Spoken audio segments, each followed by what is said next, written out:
And here we go on this Monday evening in the city.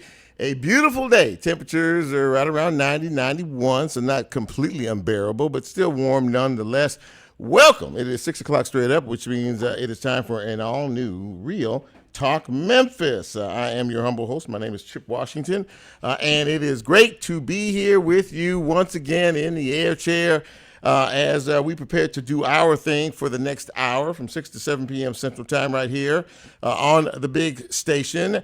I hope that you had a wonderful 4th of July holiday weekend. Many of you, 3 days off and a lot of parties, I'm sure, a lot of fireworks pop. So I hope after all of that, you still have all of your fingers and all of your toes and everything is working properly in terms of the fireworks display. I find the older I get, I still like watching them, but I keep my respectable distance far away from those things because, boy, I tell you, they can get loud, but it's a lot of fun. So welcome back. The routine continues. We're all back at work. We're all ready to get our groove on and get back together and do what we do best. In terms of this fine piece of radio broadcasting, well, I know you always want to know how you can find us. So I am happy to tell you right now we are on 91.7 on your FM dial. That will be WYXR. You can hear us live right now. You can also hear us live on the WYXR app. We are also on TuneIn. You can go there and catch us as well. And we are live streaming this evening on Facebook Live. So if you're on social media right now, you should be able to see me and or us on the screen. And when the show posts in another day or two, you can also find us on YouTube. And we are a podcast. And so as a podcast, you will be able to find us wherever it is you get your podcast. So how about that? That's a good thing to do. I'm waving to you. If y'all watching me on Facebook Live, I'm waving to you right now on the camera. So we have a good show for you this evening. There's a lot going on, and I have been all day just kind of going over stuff in my head for my individual guests in particular, the questions that I'm going to ask, because it was a busy weekend. I know it was. There were a lot of people out and about all weekend long, especially in the downtown area. And some things happened down there. We'll talk about that and digest that in a few minutes as well. But in terms of my guest, my first guest, who I'll be talking to in just a few minutes, is State Senator Meka Egwuekwe. And I want to talk to her about a few things, the redistricting effort, early voting and the whole voting thing about to happen. We had an incident that happened early yesterday morning. There was a shooting in downtown Memphis where a 20-year-old man was killed by two National Guardsmen after aiming a gun at them, allegedly. We'll talk a little bit about that. She made some comments publicly today about it. And I want to talk about this school board situation, which is now kind of on hold. The appointed members are not taking over quite yet because of a court case, and we'll talk more about that in just a few minutes as well. And a little bit later on, we'll talk county commission business. This has been quite the session in terms of the county commission, and a friend of mine who hadn't been on the show in a minute. His name is Charlie Caswell. Commissioner Charlie Caswell will be joining me at the bottom of the hour, and we'll talk about a few items as well. And a bit later on in the broadcast, they always say, you hear the expression, the future is now. Well, it really is with AI and so much other stuff happening. So I thought it would be wise to bring in a young man who heads in a group, an organization in this town that is teaching young folks all about the computer world and the technology world and everything else. He is Meka Egwuekwe. He will be joining me about in the second half hour of the show. And he is the CEO of an organization called Code Crew. And they deal with a lot of young folks. And again, they deal with the world of technology. And these kids are just really doing amazing things. We'll talk to him about that a little bit later on. But first things first, ladies and gentlemen, we are in July, and there's always a lot of birthdays celebrated in July. But and I like to shout you out because you know what? If you could make it through another cycle, then you deserve your accolades. But I can't do that until I say, hit it, Brent. Happy birthday going out to the following folks. Tonya Wynette celebrating her birthday today, as is Myra Moses. Terry Boyd, happy birthday to you. Happy birthday, B.L. Brown. Happy birthday to Mr. Jack Pirtle. That last name sounds familiar. You're familiar with Pirtle's Chicken? There you go. Tony Campbell, happy birthday. Willie Green celebrating today, as is Angela Greer, Larry Christian, Georgietta Crawford, and Tara Newman. It's a nice, healthy list of birthdays today. I wish each and every one of you, I hope you had a wonderful day of fun and celebration, maybe some ice cream, some balloons, some cake, the whole 9 yards. So happy birthday from all of us here at Real Talk Memphis, and we hope to be with you next year for your next trip around the sun. Thanks, Brian. All right, let's talk about, I have a death to announce. I know many of you probably have heard about this. Khadijah Farrakhan, who is the wife of Minister Louis Farrakhan, she died. She was 90 years of age, so she lived a wonderful life. And of course, this is, the world of Islam, and we wanted to make sure that we extended our condolences to the Nation of Islam and all of those who are mourning her loss. May her memory always be a blessing. Let us take a quick look at some news and notes. All right, so I mentioned this briefly. By now, you probably have seen or heard about an incident that happened about 4 o'clock yesterday morning in downtown Memphis. Apparently, there was a young man, according to what we have heard so far, that was, walking in the neighborhood down there or running. I don't know what he was doing, but anyway, he caught the attention of law enforcement who was patrolling down there. And apparently he had a gun. Once he saw law enforcement, he started to run. And then at some point, it has been said that he turned around with the gun and aimed the gun at the folks from the National Guard. 2 National Guardsmen fired 2 shots, striking him, and he was pronounced dead at the scene. Now, this is a situation that is starting to generate a lot of energy, and I won't say it's necessarily good energy, but what it does do is make us ask a lot of questions. You all out there realize that there was a big effort not to even have the National Guard come here. The function of them being here was just to be a presence. They had no law enforcement authority. They couldn't arrest anybody. They can't arrest anybody, can't detain anybody. That is left up to the local law enforcement and the other folks on the Memphis Safety Task Force. Well, they felt like they were threatened, and when someone turns towards you with a weapon, you don't have time to think about whether they're going to use it or not. They are trained to protect themselves if they feel threatened.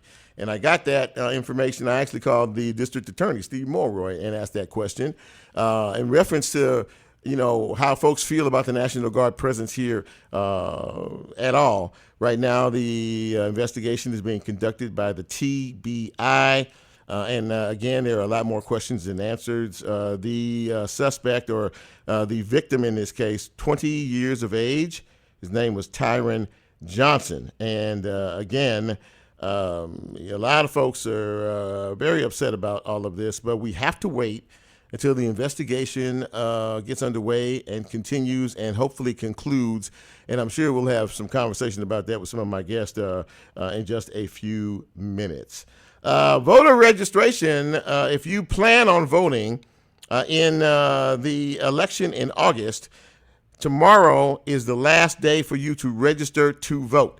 If you are of voting age, tomorrow is the last day you can register to vote and have your vote count in this August election. So if you've not taken care of that, you need to do so. Early voting, by the way, is July 17th. And the primary election in all of this comes on August 6th. So that's a quick look at news and notes in and around our city. over the weekend, and not necessarily all about fireworks and celebration.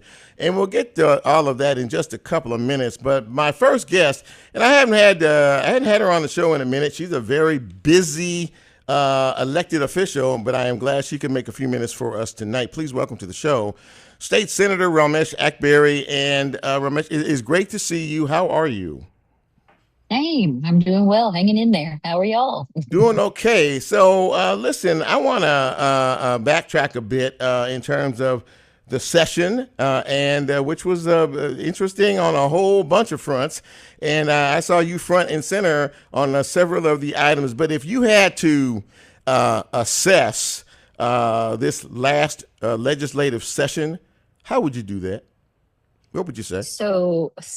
I'd have to separate into two parts, right? So we Yeah. had our initial legislative session, and then we had our special session for redistricting. Now, the special session for redistricting, all around, I could just say that was terrible. I mean, you took three districts in Memphis. I mean, one congressional district in Memphis, split it into three, completely diluted the power base in the city. So that's a separate one. It was terrible. 3 days of just, I don't know. But the good thing is we do have pending lawsuits by the ACLU and NAACP. It'll probably take a year or two, though, for those to be fully litigated. Now, the regular session, I don't know. I mean, I always say this at the end of the sessions, but good, bad, and ugly, right? Yeah. Like you had some good bills that passed, some things that I worked on with colleagues. And then you also had some bad things. You had the Memphis Shelby County Schools takeover bill. You had the airports takeover bill. You had different kind of things that went through there. So it was an interesting session. Our budget passed was about $60 billion. Vouchers were almost doubled. So it was a lot going on in a short period of time. Let's talk about the big issue, which was the redistricting effort. Many of your Republican colleagues make no bones about the fact that they want Memphis and Shelby County red. They want the entire state red, which is or Republican, which is why they launched this effort in the first place to take District 9 and split it into three districts, 5, 8, and 9 now. So now we have, as a consequence of all of this and these redrawing of the lines, we have big elections coming up here very, very soon. Yeah. And I know not too long ago, maybe several weeks ago, there was a Souls to the Polls event that was held at Mississippi Boulevard Christian Church. A lot of folks turned up, a lot of energy in the room, the whole 9 yards. Hadn't heard much since all of that. It was a rallying cry. But from someone who processes things very thoroughly, which is you, and I know that you're not happy about the redistricting effort, and not a lot of us are. But where do we stand now in terms of what has to be done and what needs to be done in order for Democrats to have any kind of voice after this election cycle is over? I'll tell you, folks have to vote. I know that sounds so fundamental and basic, but we have extremely low voter turnout in the state of Tennessee. And unfortunately, that's not going to cut it this time. So we have three different districts: the fifth district, the eighth district, and the ninth district. The fifth district, you have a young man named Chaz Mulder. He's the mayor of Columbia, Tennessee. He is a Democrat in a deeply Republican area. So I think he has a pretty good chance. You have a pretty contested primary in District 9, District 8. We'll see what happens as well. But people are going to have to vote, right? Like, the thing about Georgia is when you saw this great, turn up in people in their Senate seats being taken by two Democrats and more state house and state senators being elected, it's because people voted. It wasn't because you had this big influx of folks registering. I think that the Souls of the Polls event was good. It excited people, it informed people. And I think a big portion of it was for pastors in the community to go back to their respective delegations and congregations and try and continue moving forward. So, yeah, that's what people are going to have to do. And early voting starts July 17th. So the time is now. One of the questions that often comes up in reference to politics in the state of Tennessee is that from down here, legislatively, we don't seem to get a whole lot of breaks in terms of the state house. They don't seem to Memphis for some whatever reason just seems to be an area in Shelby County that really is almost like a thorn to them. And I say that by the way they legislate things in terms of who we are down here in all of this. This whole thing really, for many folks, Ramesh, takes us back to a time, especially folks who have born and raised in Memphis and Shelby County, lived here all their lives, takes us back to some very dark days, especially back in the 60s. And do you really think, or do you think with the people that you talk to, that you've interacted with and things like that, that people understand what is happening here and how this is an absolute dilution of the black vote here in Memphis and Shelby County? I'll tell you, I don't think enough people understand. Part of it is because there's a little bit of apathy in the community, and also because what happened was so unexpected. It's such something that just we haven't had to deal with in a very long time. This is a rolling back of rights. It is a splitting up of districts. I think that was part of our concern, that this would lead to mass voter confusion. You had races that were already set. The election filing period had already closed. People were campaigning. They Mm, were preparing for their individual races. So that was a big concern that was expressed by my colleagues and myself. It's something that the Tennessee Supreme Court actually ruled on in a previous redistricting lawsuit in 2022, saying, "Hey, we can't move the deadlines and we cannot change these maps because it would confuse voters." And there was a much longer time period for that. So yeah, I think honestly and unfortunately, we might have to go through an election cycle when people realize, hey, my member of Congress lives, 200 miles away. And that's not just for Shelby County and Memphis, because these districts like split across 17, 18 counties. I right. mean, they're in Middle Tennessee and West Tennessee. It includes rural, urban, and suburban, extremely poor, extremely wealthy, black, white, you name it. That's a lot of different specific interests that are going to be diluted. So it's not just Memphis is going to feel this, unfortunately. We'll sit back, watch, and wait and see what happens in terms of the engagement of all of this. One of the other things I wanted to talk about, and you mentioned it, is this whole issue of the Memphis and Shelby County School Board and this oversight committee that has been selected by the leadership in Nashville, and that they are going to oversee the day-to-day operations as seated over the elected Memphis and Shelby County School Board members. I know you and a lot of your other colleagues were fire hot about all of this. Um, where we stand now, and we know that they have been selected. They were supposed to be seated on July 1st. However, the elected school board filed a temporary restraining order and got a judge to say, hold up, let us back away from this and take a look at it now for, I guess, the next 10 to 14 days. When that happened, what was your initial thought process? Because I tell you, I was very surprised when that happened. Well, I knew the lawsuit was coming, right? Because you have people who were elected to office who ran under certain conditions, and that was dramatically changed with this new legislation. Obviously, the way that a lot of injunctions have been denied in Tennessee, I think it was a bit of a surprise. The lawsuit wasn't, the ruling was. We'll see what happens from there. I think the governor was pretty, what's the word, thoughtful about the people that he chose. They're Mm. folks that a lot of Memphians respect. Some of them have spent a lot of time in education. But we'll see, because their power would be completely overarching. I mean, from being able to veto an entire budget, to line item the budget, fire any member, any staff member from Memphis Shelby County Schools. So it's pretty significant. Now, I will tell you this, the complete audit, because the only thing that has come out thus far was a preliminary report. The Right. complete audit will be released on Wednesday. The comptroller is going to have a press conference in Nashville. We have not had an opportunity to see the report, unfortunately, but it should, I guess in their minds, paint a bigger picture of what really happened, what's really going on. And I will say this also, Chip, it is not lost on me, and I'm not trying to sugarcoat this.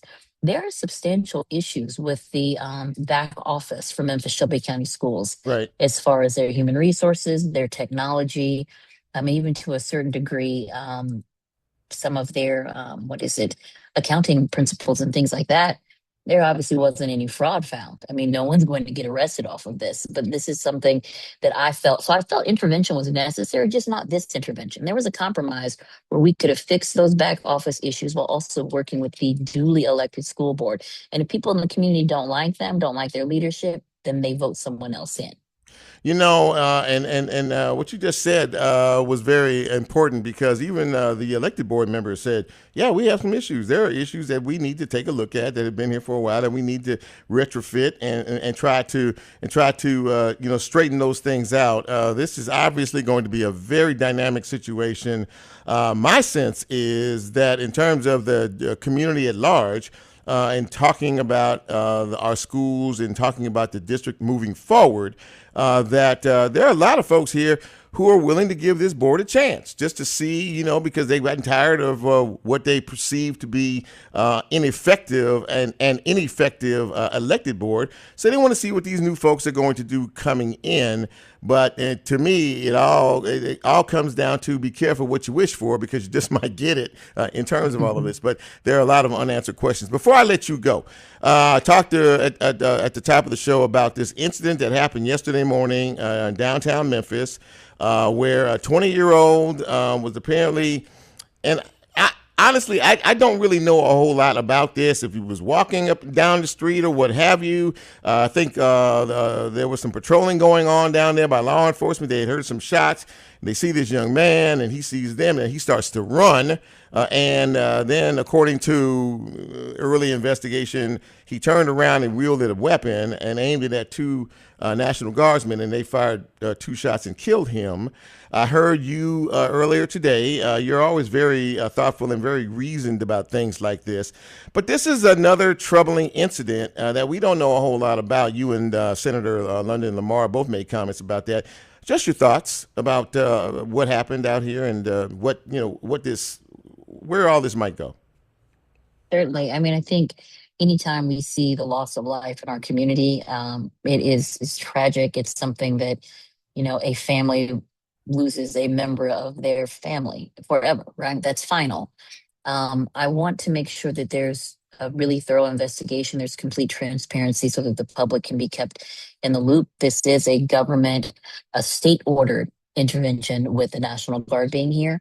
And so I think transparency is going to be important. Body camera footage is going to be important to protect those who, were a part of the situation, the young man's family, the National Guard members as well. So we'll see. I don't want to jump to conclusions until I know the details. But honestly, I think in the coming days, hopefully the TBI will release additional information so people know. Because at the end of the day, we want folks to feel safe. We don't want crime on our streets, but we also want people to feel like they're being protected by law enforcement, and it's not an unjust or undue act of violence. And so we'll see. Yeah, I think for a lot of us, like you said, we're waiting to find out. And I think the key thing that you just said that a lot of people are focused on is being transparent. Let's be clear and honest and give people the facts as they know them, and don't drag this thing along, because if that happens, then you're going to start the community is going to start to feel a certain kind of way about all of this, and then that turns out to be something completely different in all of this. Listen, I really love having you on the show because you get right to the heart of the matter. We have a lot of issues that are coming up right now, and again, you mentioned that this election could not be any more important to all of us right now to get out and go vote, exercise our right to vote, and let's get away from the apathy that we always seem to show right around elections. And really, we could really make a difference. We could really change this thing, could we not? Yeah, for sure. I mean, in August the 6th, you're going to have primary elections for state and federal offices, and you're going to have the general election for our county offices. In November, you're going to have the general for our governor, for our members of the U.S. Senate, or one of them, our Congress, our state elected officials. So yeah, it's very important. I mean, these people, these elected officials decide every aspect of your life. A lot of people think, oh, I got to vote for president. That's all they think about. No, you got to vote for all these positions, and you can make a difference. Your vote does matter. I won my first election by 100 votes. So do Wow. not let anyone ever tell you it doesn't matter. It does. Absolutely that. State Senator Meka Egwuekwe, thank you, my friend, for coming on the show tonight. I really appreciate you. Best of luck, and we'll watch and wait just along with you and see what happens down the road. Thank you so much. I appreciate it. Of course, thank you. Absolutely. There you go, ladies and gentlemen. State Senator Meka Egwuekwe, one who is very thoughtful and reasoned in her thoughts and opinions, but, we need to start to focus in, especially on these elections and how critically important they are to the future of what happens down here in Memphis and Shelby County and even the state of Tennessee. Let us take another break. And when we come back, we're going to shift from a slightly bigger picture to a slightly smaller picture. We're going to talk about the Shelby County Commission with a Shelby County Commissioner. This is Real Talk Memphis. I'm Chip. You know who you are. We'll be right back. And welcome back to Real Talk Memphis on this Monday evening. Chip with you, and my next guest is a servant of the people, no doubt about that. And we haven't had him on the show in a while. He is very busy. I told him during the break, I always seem to catch him on county commission nights, but he is a county commissioner. And please welcome to the show our friend Charlie Caswell. It's great to see you, my friend. How you doing tonight? All right, sir. How you doing? I'm doing well, man. It's always good to see you. Always good to have you. I wanted to talk about the county commission. It seems like, there's been a bit of a spotlight on the commission. This has been a kind of a rough, tough session here on a lot of fronts in terms of decisions and a lot of other things that are coming up. You all passed the budget in your last session. It was a marathon session. You got everything done. There was a slight property tax increase. Am I correct in that? Yes, sir. It was. And in terms of that, was that? Was it necessary? Did it take a while to get to that point? What predicated that change? Well, appreciate you, Chip, for allowing me on the show once again. I'll just say this, Chip. We're talking about 19 years since we've seen any tax rate increase. 19 years, meaning that when my daughter, who just graduated college last year, just graduated from high school last year, in her term of K through 12, and we know a lot have changed over 19 years from seeing the pandemic hit us, sure, to inflation in every different way. Hit everyone household as it have hit the county, that we have kicked the can down the road. When you look at what just happened the other day at 201 Poplar with the courthouse flooding up, deferred maintenance over many years. You used to work in the sheriff department. You've been down there. You've seen what's been kicked down the road. The fact that we just built a brand new high school that's going to be opening in Frazier next year, that should have been built 5, 6, 7 years ago, that was kicked down the road. These are investments that were made at a time that should have been made. And now that it's on our watch that we are seeing these investments made, the question comes: how do you pay for these things? It's that you have to find revenue somewhere. Yeah. And I'll say this real in short too. When you look at the fact, when I came on this body in 2022, you had individuals living in my district and Frazier and Raleigh making $31,000 a year, poverty wages.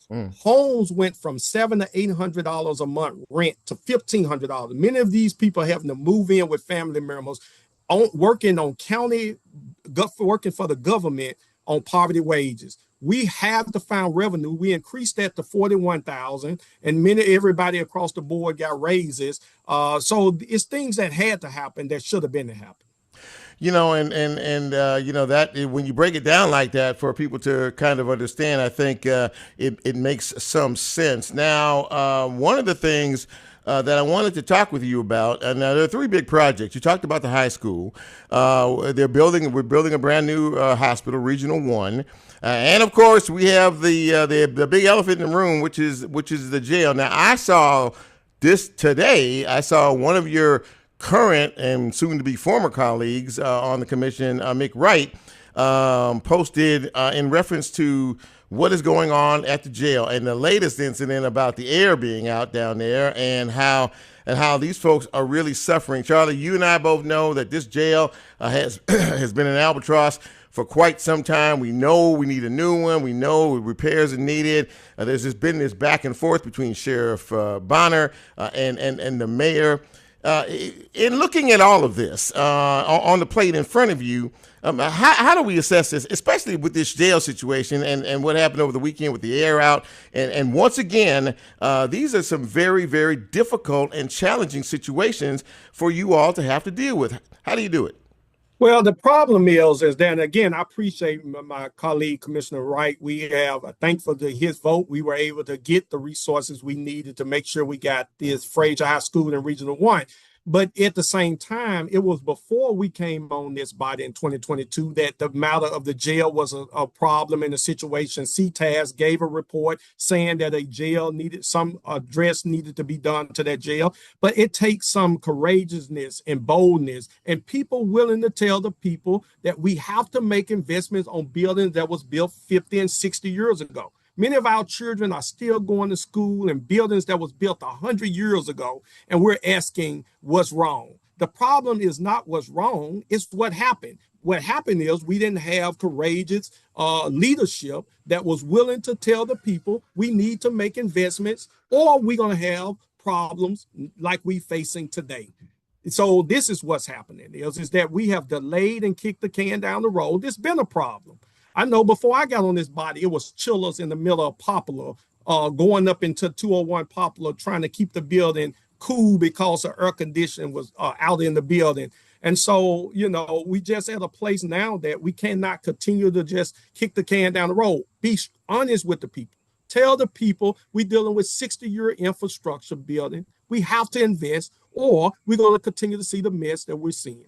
So we are right on the tip of a big election, and one of the issues. Well, actually, two of them. We're going to elect a new county mayor, and we're going to elect a new sheriff in all of this. And this is going to right in their lap when they get in here to have to address and deal with this. And you talked about we just can't pace these things, to try to hold on to them and stuff like that. Realistically, Charlie, what would you say would be a timetable to make a very, very, very serious decision about either building a new jail or, what are the next steps in the process in all of this from your perspective as a commissioner? Yeah, thank you, Jim. I'll say this real quick, is that one of the problems is at the state level, we've submitted a resolution to the state asking the state this. Just give the people of Shelby County the capacity to vote if they want a 1 cent a 1 cent sales tax until we raise the capital to build the new jail. Just give them the opportunity to vote on it. We didn't want to make the decision. We're asking the state to give the people, and the state legislature failed that vote, did not pass that vote to allow the people of Shelby County to make that decision on their own. And so when the state that want to send a safe task force in to lock more people up in that facility that they don't want to send resources to do anything about, and don't even want to give the people the ability to vote on us addressing it at the local level, these are some of the issues that then is pushed into the laps of 13 people on the county commission, and it just have to take some boldness. It's going to take more revenue because we only have two ways: property tax or sales tax to get revenue to do anything. And so when you ask, was it necessary? More, in my opinion, was necessary because you got 5 maintenance of efforts: the sheriff department, the mayor office, the election commission, the infrastructure, and education already locks in majority of the budget. The only thing you got left is the wages that we pay the people.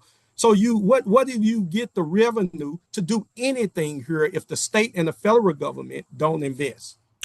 What is your opinion about what is happening in terms of education? We have this oversight board that has been selected to oversee the day-to-day operations of an elected school board. There is a lawsuit that has been filed. A county commission is part of that lawsuit as well. What is the inherent problem that you see in all of this?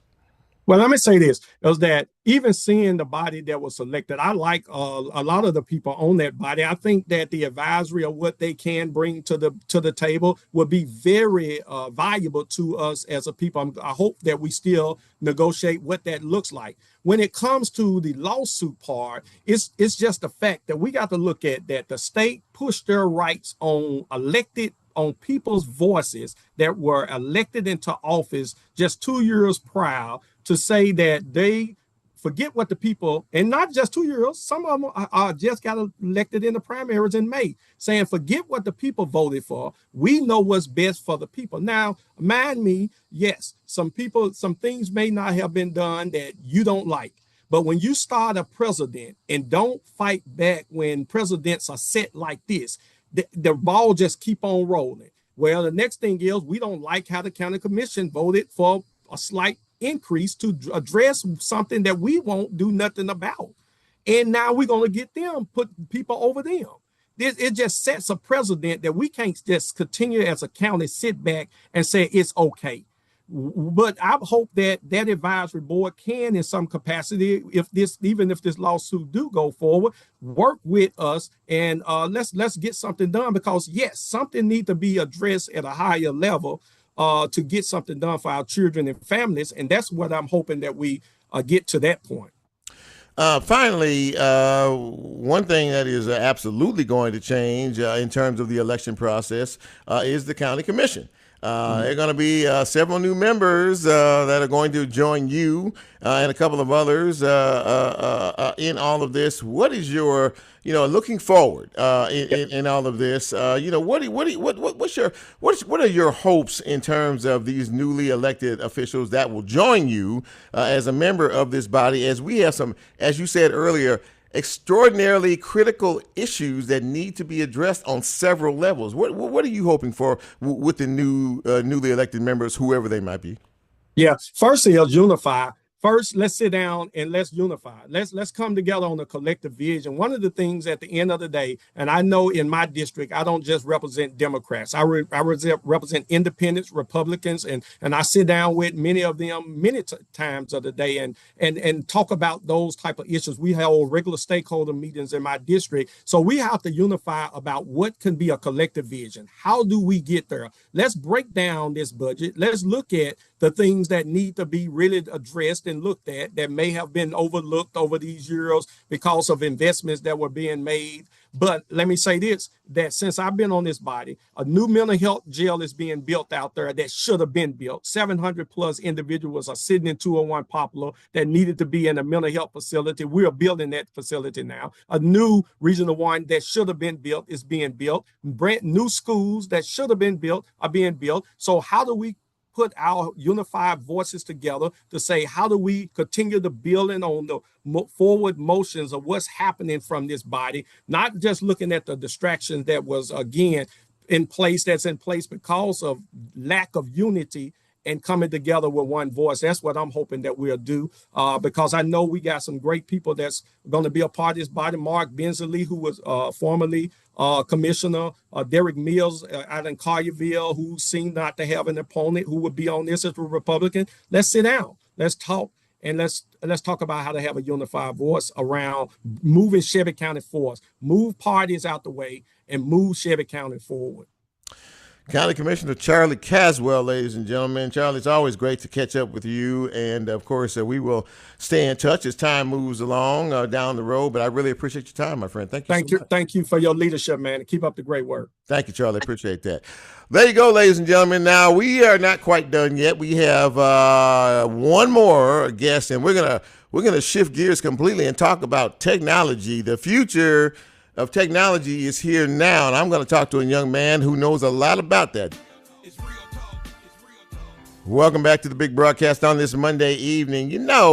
Technology for older folks like myself is moving at light speed, and I'm very thankful that this next generation that is coming up seems to be very interested and locked in to what is happening. My next guest is over a group, an organization in this town. I think is doing amazing things with our young folks, especially when we're dealing with the world of technology. Please welcome to the show, Meka Egwuekwe. He is the CEO of Code Crew, and a lot of us have heard about Code Crew, but my friend, you are doing it. Thank you for being on the show tonight. How you doing? I'm doing well. Thank you so much for having me, Chip. It's great to see you again, and I'm excited for this conversation. So listen, we've talked in the past about technology and it is importance today. XAI is something that all of us here, whether we understand it or not, that's a whole different ball of wax. But the future is now, and you are working with young folks who are really grabbing a hold to this. Why is this such a big deal, and why is Code Crew making such inroads with our young folks in reference to it? Well, I mean, it's a big deal because the future is now. I mean, AI is something a few decades ago we used to laugh about. AI has been around since the 50s, but now AI is actually having a transformative impact on our economy. And we need to make sure that our young people in Memphis and really all across the country are that they're happening to the technology and not the other way around. We don't want the technology to happen to them. And so we think it's critically important in the 21st century that an education be ready for the 21st century, including having agency and leadership in artificial intelligence and emerging technologies in general. And so Code Crew, we were founded in 2015 with this idea of connecting kids and adults to computer science education, trying to get algorithms on their menus before they're on the menus of the algorithms. And now with AI having taken such a foothold on so much investment, we want to make sure that our communities are directing how this technology advances for the betterment of humanity. One of the things that I know is important to you, and I've heard people talk about it, is not taking the human equation out of technology, not just technology taking over for the human equation, but the human equation of being able to control that. And I know that's very important to you as well, is it not? Absolutely. In fact, the temptation with artificial intelligence right now for businesses and for individuals alike is to let the AI run with things to the point where we're outsourcing our thinking to artificial intelligence, and we shouldn't be doing that. We have to remember to keep AI in its place, that we are the thought leaders and it is the thought partner. And so it's a very real danger for us as human beings to get to where we forfeit our creativity, we forfeit our communication skills, we forfeit all these things to AI. What we need to be doing is again placing AI in a partnership position to help us. It's amazing technology. It can do amazing things to help us. But in the end, we need to keep that human in the loop. AI can't do certain things. It can't do human judgment, for example. And oftentimes the very question is whether or not to use AI for certain tasks or topics, or whether or not AI makes the right decision that, in terms of whether or not it makes sense for a given application. I've seen some horror stories out there of what AI has done, including deleting databases for customer systems and so forth, and then the AI simply apologizes at the end and says, "Oops, I didn't mean to do that." And then you lost all your data, right? Yeah. These kinds of mistakes that humans wouldn't make, and so the human in the loop is still an important part of the greater equation as we settle this wild west of this moment of AI and we're figuring out its proper place. Yeah, very interesting. This whole topic of all of this. Now, one of the things that you take great pride in, and you're having an event is coming up here pretty soon. It's called the Hackathon, and I want you to explain to our audience what that is about and what fascinates you the most about these young people who come to this, and some of their mind blowing concepts as a result of it. Sure. So thank you. On next week, July 16th through the 18th, that's Thursday through Saturday, we're hosting kids in grades 5 through 12 for our 12th annual hackathon. Each year we do a different theme for our hackathon. It's really a group of young people coming together over a 3-day period to build applications and build solutions and compete on teams for prizes. This year's theme is one that's focused on music, tech, and AI, and how young people can use tech and AI to impact the music industry. Now, we're not bringing them together to where they're using AI to then write songs. We know AI can do that, but that's not what's interesting. What kinds of solutions will they come up with when they apply these skills of AI and emerging technology broadly to the music industry?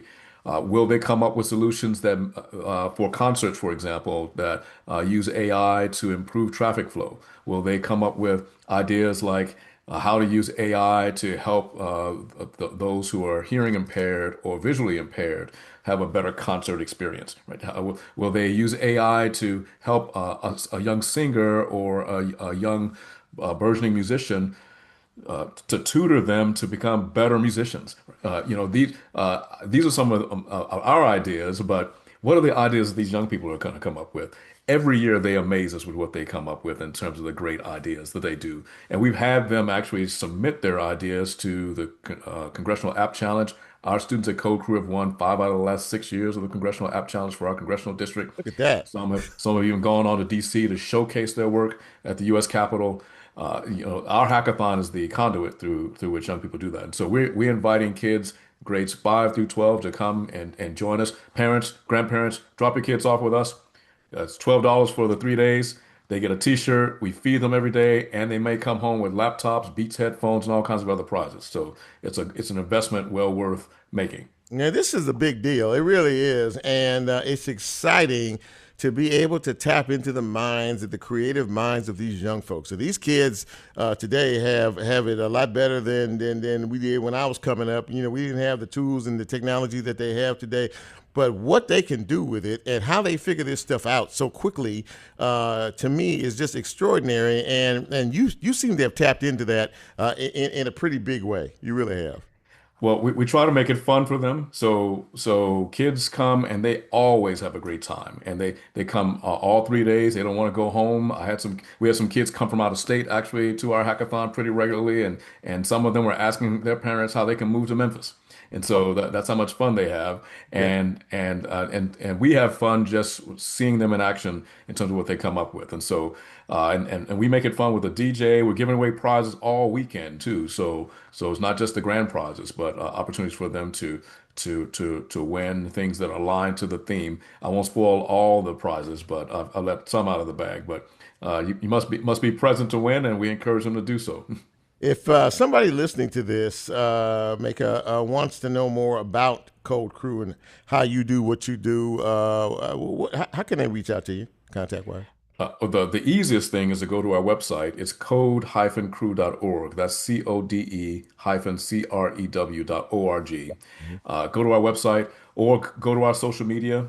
We're on all the social media, Instagram, Facebook, LinkedIn, all of them. Reach out to us that way.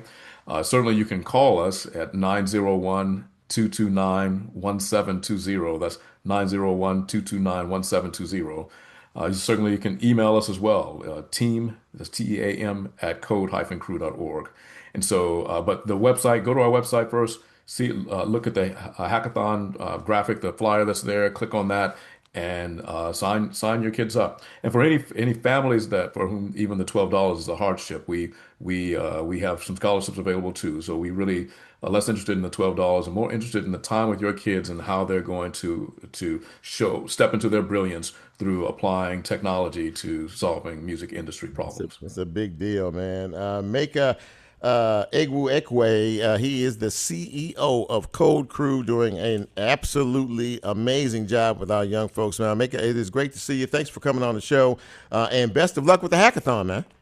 Thanks so much. Great to be back. And we're looking for volunteers too, technical and non-technical volunteers, as well as mentors. And so if you're in the music industry that way, but whether you're in the music industry or not, volunteers, reach out to us as well at our website. Yes, sir. Thanks so much again, Chip. Great to see you again. You too, my friend. Thank you. That's good stuff. That's really, really, really good stuff. That about wraps it up for us this evening. Before we go, there's a new fresh edition of Event Horizon hosted by Britt Bryn Butler that is coming your way next. You know, one of the things that I hope that technology can fix, Bryn, is my tongue, because I can't seem to talk tonight. I don't know what's happening here. But anyway, you have a nice musical display for us this evening. Yeah, we do. Although no AI tools tonight for myself, but. Yeah, we'll be going through a couple different genres. Some surprises in the second half as well. Okay, all right. Well, listen, a lot of you tuning into this show because you never know what mood Bryn is in when he starts things. But he will be coming your way in just a minute as he plays us out.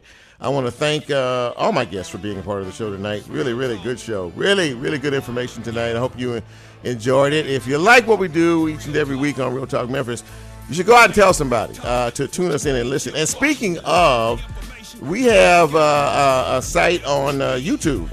You can go to YouTube and you'll see our Real Talk Memphis page. And it's nicely designed. Lulu, our producer, she designed that page. And subscribe, first of all, and secondly, listen to the shows because we put a little effort into doing these things on a weekly basis. And so go to YouTube. Now I know there's a lot of stuff on there, but just go to where it says Real. Is it right? Am I right, Lulu? Real Talk Memphis. Real Talk Memphis. And you'll see a picture of me, nice, clean graphic. It looks good. Check it out. So for all of us here at Real Talk Memphis, I appreciate you and I say thank you, as I always do each and every week. The Lord says so. We'll be back here next week, try to do it all over again, just a little bit better. So for Lulu, for Bryn, who's coming up next, so don't go away, and yours truly, thank you, Memphis. I appreciate you always. And as I always say, till next time, see you.